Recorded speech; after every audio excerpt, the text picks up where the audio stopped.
Yawm Arafah is a day of dua. It definitely should be a day where you put your hand up and you ask Allah subhanahu wa ta'ala for what you need. Like we said, people go out shopping for their dunya, for their Eid, you go shopping for your akhirah. And if I wanted this whole lecture to be about the importance of dua, it could have been. Yes, but we'll leave that for another day, inshallah. I already promised all of you that, inshallah, if Allah subhanahu wa ta'ala gives us the ability, we'll do a series on dua, its importance, its mannerisms, and everything related to dua, inshallah ta'ala. Okay, but for now, let's talk about the importance of dua. So much that can be said about the importance of dua. Prophet ﷺ said, "Ad-du'a huwa al-ibadah." Dua is worship. It's the essence of worship. Okay, but just keep one thing in mind. Dua is the key to all good. Wallahi, there is nothing that you want to achieve, وَرَبِّ الْكَعْبَةِ, except that it's in the hands of Allah subhanahu wa ta'ala. And wallahi, there's nothing that you fear except that Allah subhanahu wa ta'ala can protect you from it. If that's the case, and all of the good is in the hands of Allah subhanahu wa ta'ala, and protection from all evil is in the hands of Allah subhanahu wa ta'ala, where are you going to seek it? Let's use some common sense. If that's the case, what steps are you meant to take to achieve that? I mean, if for example, yes, to give an example in our dunya affairs, yes, imagine you have a need at some kind of government facility, right? And you need to get something done, right? And you know that the only person that can help you with that is, let's say, the MP or the minister or whatever, whoever is in charge of that department. Yes? There is no doubt that you would think about, how can I get to this individual, present my case, yes, so that he can help me out, because there's no other way. He's the only one that has the authority to say yes or no. You wouldn't think twice. That's your dunya. When it comes to your Lord, when it comes to your deen, when it comes to your akhirah, none of us doubt. قل اللهم مالك الملك تؤتي الملك من تشاء وتنزع الملك من تشاء وتعز من تشاء وتذل من تشاء بيدك الخير. In your hands is all good. إنك على كل شيء قدير. Indeed, you are capable of everything. None of us doubt that. If that's the case, and none of us doubt that Allah subhanahu wa ta'ala, He is the owner of everything, then why do we try everything that we can to achieve our objectives minus dua? Dua is the last thing that we do. Why is that the case? We have to ask ourselves right there. We have to really, retrospectively, look at ourselves. When it comes to, you want to find a job, when it comes to illness, when it comes to debt, when it comes to family problems, it doesn't matter what it is. You are always keen to take the steps to resolve it. You're looking for a job, you go on LinkedIn, you make your profile, you apply to certain jobs, blah, blah, you do everything. Right? You have family problems, okay, you get in touch with the in-laws and you try to resolve it. You feel pain. You're sick. Yes? Straight away, you're on the phone call the GP, make an appointment. Sah? There's nothing wrong with all of these steps. That's what you're meant to do. It's called taking the steps. Right? In Arabic, it's called al-akhdu bil-asbab. Taking the means. This is something that is legislated. Great. MashaAllah alayk, you're good. But why do you leave behind the greatest of all means? Why? Why not? Before you call the GP, what if you instead, like the Prophet ﷺ said in a hadith, whoever feels pain, let him say Bismillah 3 times, and they say Bismillah, Bismillah, Bismillah, A'udhu billahi wa qudratihi min sharri ma ajidu wa hadir. Why not? Say that 7 times, Prophet ﷺ said.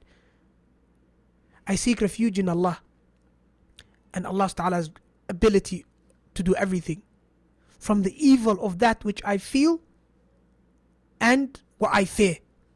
So you think you've got a headache, worst case scenario, you think maybe whatever, I might have this, I might have that. You have stomach pain, maybe I got poisoned, whatever, I got food poisoning, whatever it is, the worst case scenario is in your head. Yes, just make that dua. That's the first thing. Then grab the phone and call the GP. No problem. No problem. You're indebted. Before you call all your relatives or your friends, before you do that, do it inshallah if you have to. But before you do it, make dua. Maybe you don't even need to call them. Okay, the point I'm trying to make is that, unfortunately, we don't realize that dua is the greatest of all means of achieving whatever we want. Absolutely. Allah subhanahu wa ta'ala, He is the musabbib al-asbab. He is the one who has made the qadar for everything, and He has made means to achieve things. And He has made certain things a factor or a reason for certain things happening. Yes, so they say cause and effect, cause and effect. There's no cause and effect. It's all in the hands of Allah subhanahu wa ta'ala. Allah is the one who has created the cause, and Allah subhanahu wa ta'ala is the one who creates the effect. Ibrahim alayhi salam, didn't his people throw him into the fire? If we go by cause and effect, you have fire, what's the effect? To get burned. Sah? Ever seen fire that doesn't burn? Nah. In Ibrahim's case, the fire didn't burn. Why didn't the fire not burn? Because Allah subhanahu wa ta'ala, He's the one that creates the cause, and He's the one that creates the effect. Allah said to the fire, which is meant to burn, Kuni bardan wa salaman ala Ibrahim. Be cool and gentle on Ibrahim. Don't harm him. So the fire didn't burn. If that's the case, why does Allah subhanahu wa ta'ala tell us that story in the Quran? Okay, let's talk about cause and effect. Isn't it old age should stop one from having children, right? Sah? So how did Zakaria alayhi salam and his wife, both old in age, how did they have Yahya as a child? How? Because Allah subhanahu wa ta'ala, He's the one that creates the cause. Why did Allah tell us about that story? Okay, somebody being swallowed by a whale, or if you like, some kind of animal, right? Being devoured. Isn't that cause for dying? Ever heard of someone, being swallowed by an animal and then coming out back alive? Naam, Yunus alayhi salam. It happened. Okay? And all of the stories in the Quran, and we can go back to the Quran, they're all full of miracles. Yani, somebody dies, they died. Sah? Can they come back to life? La. From the qadr of Allah subhanahu wa ta'ala, Allah's rules that He set in place, people are resurrected on the day of judgment. But with the permission of Allah, Isa alayhi salam brought the dead back to life. Because Allah is the one who creates the cause and effect. Now, if that's the case, why are we so stuck to all of the means, but we leave off the greatest of means, which is dua? Why? Goes back to our ignorance. We don't really understand what dua is. So inshallah ta'ala, hopefully that series, once we speak about that, hopefully that will clear things up. Right? However, my dear brothers and sisters, keep this in mind. Always make dua the first step you take. And then take every other step you need to take. Inshallah. Okay? Having said that, bring it back in line with today's lecture. All of you have wishes, no doubt. All of you have things that you want to be resolved. There are things that you fear. Every single one of you. Yes? I say to you, Wallahi, yes, you will rarely come across a better opportunity than tomorrow. Even now, don't leave it till tomorrow. Even now, make the dua, no problem. Make it tonight. Wake up last third, of course, of the night. But even more so, if anything, do not miss tomorrow. Okay?